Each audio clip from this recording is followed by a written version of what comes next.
हाँ, नमस्कार बच्चों। कक्षा 9वीं हिंदी कोर्स है। क्षितिज भाग 1 काव्यखंड पाठ नंबर 12 कैदी और कोकिला। माखनलाल चतुर्वेदी द्वारा लिखी गई ये पोएम है। पहली कविता में जब पहली वीडियो आई थी उसमें हमने कविता का सार और पहला पद काव्यांश किया था। आज बच्चों हम दूसरा काव्यांश करेंगे। देखिए दूसरा काव्यांश क्या है। क्यों हूक पड़ी वेदना बोझ वाली सी। हूक हूक मने पीड़ा में, वेदना क्या होता है दुख, बोझ वाली सी। और इस पूरी पंक्ति में उपमा अलंकार भी है। कोकिल बोलो तो, कोयल बोलो तो क्या लुटा है, मृदुल वैभव की रखवाली सी। मृदुल क्या होता है मधुर, वैभव माने धन संपत्ति की रखवाली सी। इस पंक्ति में भी उपमा अलंकार है। कोकिल बोलो तो, कोयल कुछ बोलो तो क्यों हुई बावली, बावली मैंने पगली। अर्धरात्रि को चीखी, आधी रात को चीखी। कोकिल बोलो तो, कोयल बोलो तो किस दाव अनल की ज्वालाएं है दिखी। दाव अनल क्या है, जंगल में लगी हुई आग। और कोकिल बोलो तो, कोयल बोलो तो फूक पड़ी मैंने पीड़ा में चिल्लाना। मृदुल का है कोमल मीठा, वैभव होता है धन संपत्ति, और बावली मैंने पगली। दाव अनल होता है जंगल की आग, ज्वालाएं हैं लपटे, वेदना अनुभूति और पीड़ा। अब बच्चे इसकी पूरी कविता का हिंदी सुनिए। कवि कोयल से पूछता है कि तुम कालिमा युक्त रात में क्यों जाग उठी हो। तुम अपनी हूक से कौन सी पीड़ा का बोझ लिए दुख से चिल्ला रही हो। हे कोयल कुछ तो बताओ, तुम कोमल ऐश्वर्य रखवाली करते हुई चलाई हो तो बताओ उस खजाने में से क्या लुट गया है कि तुम्हें आधी रात में भी बोलना पड़ा है। तुम्हारे जेल में, ठीक है ना, आने का कारण है क्या तुम पगला गई हो, या फिर तुमने किसी दाव अनल की लपटें देख ली है जो चीख चीख कर उसके बारे में बता रही है। कोकिल आखिर बताओ तुम्हारे चीखने का कारण क्या है। अब आगे देखिए इस काव्यांश के आधार पर क्वेश्चन आंसर। अब पहला क्वेश्चन है कोयल की कू को हूक कहने का क्या कारण है। आधी रात के समय कोयल की कूक में कवि को बड़ी भारी पीड़ा का अनुभव हुआ। इसी कारण कवि ने कोयल की कूक को हूक कहा है।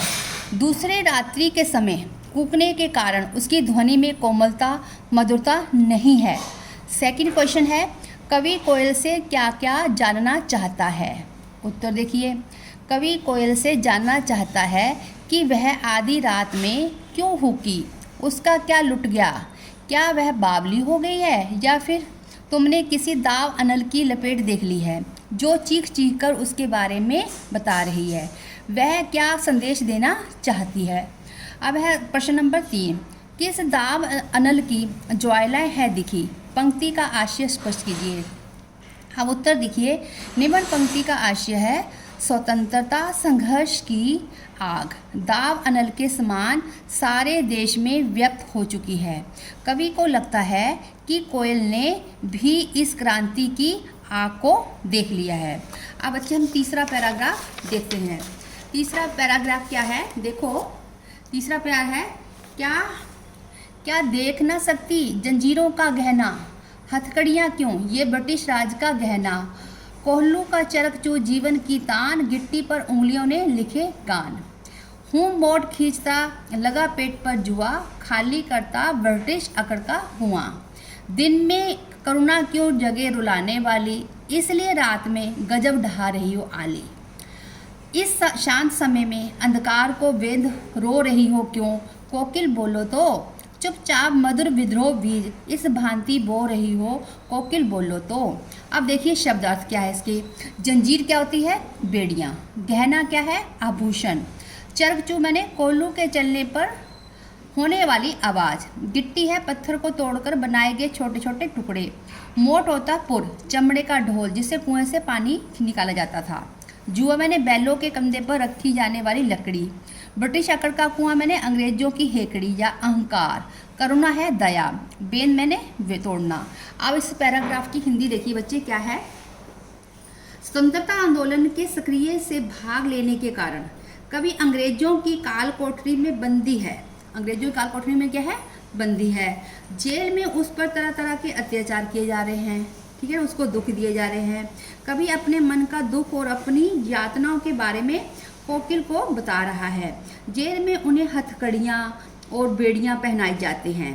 कंधे पर हल्का जुआ रखकर कोल्लू खींचना पड़ता है, पत्थर तोड़ने पड़ते हैं, चरसा खींचना पड़ता है। यह सब यातनाएं वह यह सोचते हुए सहता है कि शायद उसे ब्रिटिश अहंकार का कुआं खाली हो जाएगा।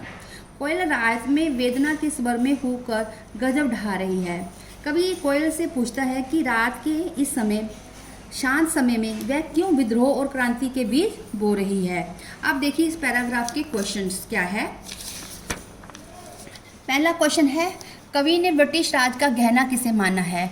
कवि ने स्वतंत्रता सेनानियों को स्वतंत्रता प्राप्त करने के संघर्ष में भाग लेने के अपराध में ब्रिटिश सरकार द्वारा पहनाई गई हथकड़ियों को ब्रिटिश राज का गहना कहा है। प्रश्न नंबर 2, जेल में बंद सेनानी किस प्रकार ब्रिटिश अकड़ का कुआं खाली कर रहे हैं। उत्तर देखिए, ब्रिटिश शासन काल में भारतीय स्वतंत्रता सेनानियों को भीषण यातनाएं दी जाती थी, परंतु स्वतंत्रता सेनानी यातनाओं के आगे कभी नहीं झुके। जितने उनको कष्ट दिए जाते थे उनके आगे कभी नहीं झुके, ना वो टूटे। ऐसा करके वे अंग्रेजों की अकड़ का कुआं खाली कर रहे हैं। प्रश्न नंबर 3, अंधकार को वेद कर कूकती कोयल से कवि क्या जानना चाहता है। अंधकार को वेद कर कूकती कोयल से कवि जानना चाहता है कि वह आधी रात में क्यों हूक पड़ी, वह वेदना के स्वर में क्यों रो रही है, वह आधी रात के समय विद्रोह और क्रांति के बीज क्यों बो रही है। आगे देखिए चौथा पैराग्राफ बच्चे क्या है।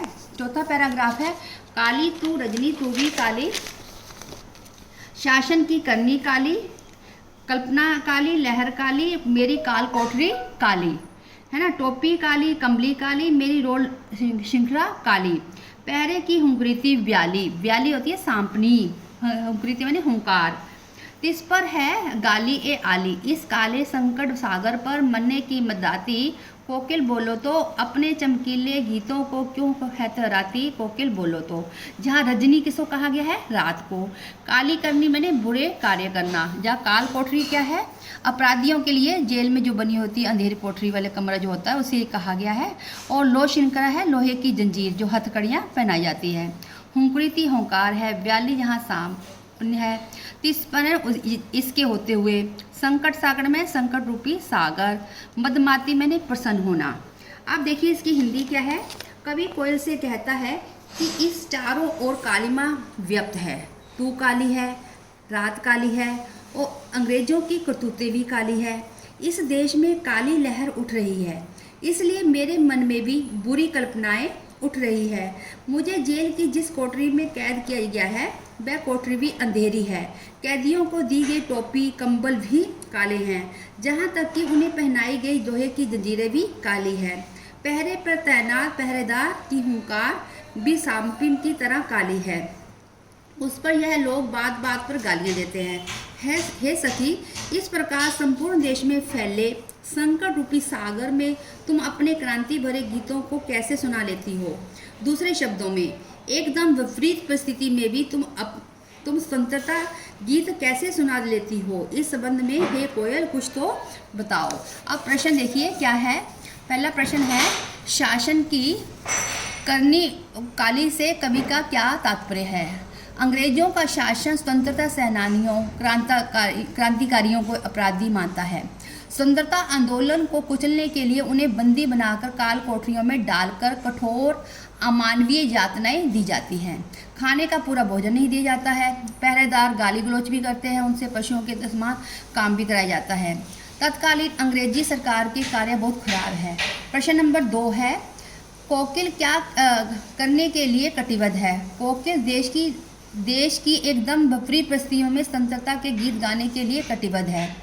वह अपने क्रांति भरे गीतों को गाकर स्वतंत्रता संदेश फैलाने के लिए तत्पर है।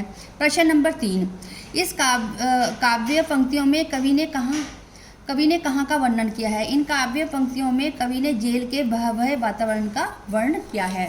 अब देखिए लास्ट में पैराग्राफ 5, तुझे मिली हरियाली डाली, है ना, कभी कोयल से कह रहा है तुझे तो हरियाली डाली मिली है, मुझे नसीब कोठरी काली, मेरे नसीब में तो काली कोठरी है। तेरा नभ भर में संचार, यानी कि तू पूरे आसमान में स्वतंत्र होकर उड़ती है। मेरा 10 फुट का संसार, जो मेरी ये काल कोठरी है, जो जेल की कोठरी है, केवल 10 फुट की है। तेरे गीत कहावे बाबा, मेरा रोना भी है गुनाह। तू जब कूदती है सबको बहुत अच्छा लगता है, लेकिन मैं यहाँ रो भी नहीं सकता है। देख विषमता तेरी मेरी, विषमता मैंने समानता, तेरी और मेरी समानता क्या है। बजा रही किस पर रणभेरी, इस अंकुरिति पर अपनी कृति से, और कहो क्या कर दूं। कोकिल बोलो तो मोहन के व्रत पर, मोहन कौन है, मोहनदास करमचंद गांधी के व्रत पर, प्राणों का आसव किसमें भर दूं। कोकिल बोलो तो हरियाली मैंने हरी भरी, नसीब मैंने भाग्य, नभ भर मैंने पूरे आकाश में, विषमता मैंने आसमानता, रणभेरी मैंने युद्ध के बाजे, हुंकृति मैंने हुंकार, आसव होता है रस। अब इसकी हिंदी देखिए पैराग्राफ की क्या है। इस काव्यांश में कवि तुलना कोयल से कर रहा है। वह कहता है कि हे कोयल, तुझे तो रहने के लिए वृक्ष की हरी भरी टहनी मिली है, पर मेरे भाग्य में तो जेल की काली कोठरी है। तू सारे आकाश में स्वतंत्रतापूर्वक विचरण करती है, किंतु मेरी दुनिया 10 फुट के कमरे के अंदर सिमट गई है। तेरे मधुर गीत सुनकर लोग बहवा करते हैं, और मेरे लिए तो जहाँ रोना भी अपराध है। हम दोनों की स्थिति में इतना अंतर है, इसे देखकर तू भी रणभेरी बजा रही है। इस हुंकार पर, क्रांति के इस आह्वान पर मैं अपनी कृति में रचना से और क्या कर सकती हूँ। मुझे बताओ हे कोयल, मुझे मोहनदास करमचंद गांधी के व्रत के संबंध में बताओ। मैं अपने प्राणों का रस, अपनी उत्तेजना भला किस में भर दूं। आप देखिए क्वेश्चन क्या है इस पैराग्राफ के लास्ट में। कवि और कोयल की स्थिति में क्या अंतर है। कोयल स्वतंत्र है और कवि बंदी है। कोयल हरी भरी डाली पर रहता है, किंतु कवि 10 फुट की काल कोठरी में रहता है। कोयल खुले आकाश में मुक्त उड़ान भरती है, जबकि कवि का सारा संसार 10 फुट की काल कोठरी तक सीमित है। वह कहीं आ जा भी नहीं सकता है। कोयल मधुर आवाज में कूक सकती है, जबकि कवि को रोने का भी अधिकार नहीं है। प्रश्न नंबर 2 है, कोयल को लोगों से क्या मिलता है और कवि को क्या। कोयल को मधुर स्वर से कूकने पर लोगों से प्रशंसा मिलती है, लोग वाहवा करते हैं। दूसरी ओर कवि के बोलने और रोने पर प्रताड़ना मिलती है। प्रश्न नंबर 3, मोहन के व्रत पर पंक्ति से क्या तात्पर्य है। मोहन के व्रत पर कवि का तात्पर्य है देखिए, मोहनदास करमचंद गांधी की जेल की दुर्व्यवस्था को लेकर अनशन करना। कवि उनके अनशन के संबंध में जानना चाहता है। धन्यवाद बच्चों।